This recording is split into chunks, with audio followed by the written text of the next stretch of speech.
নবী করিম সাল্লাল্লাহু আলাইহি ওয়াসাল্লাম বলেন, কিয়ামতের আলামত সমূহের মধ্য থেকে অন্যতম আলামত হলো ওয়ায়াকিল্লুর রিজাল, পুরুষের সংখ্যা কমে যাবে, ওয়ায়াকসুরুন নিসা,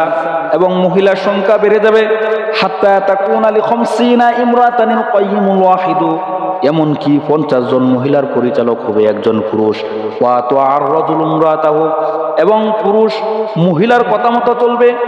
ওয়াক্কা উম্মাহু, মাতা পিতার সাথে নাফরমানি করবে, ওয়া আদনা সাদিকাহু, বন্ধু বান্ধবকে নিকটে স্থান দিবে, ওয়াকসা আবাহু, এবং পিতাকে দূরে সরিয়ে দিবে, ওয়াজহরাতিল আসওয়াতু ফিল মাসাজিদি, মসজিদগুলোতে শোরগোল করা হবে, মসজিদগুলোতে দুনিয়াবি কথা বলা হবে, গ্রামের ফাসেক জাহেল ব্যক্তিদেরকে সর্দার বানিয়ে দেওয়া হবে,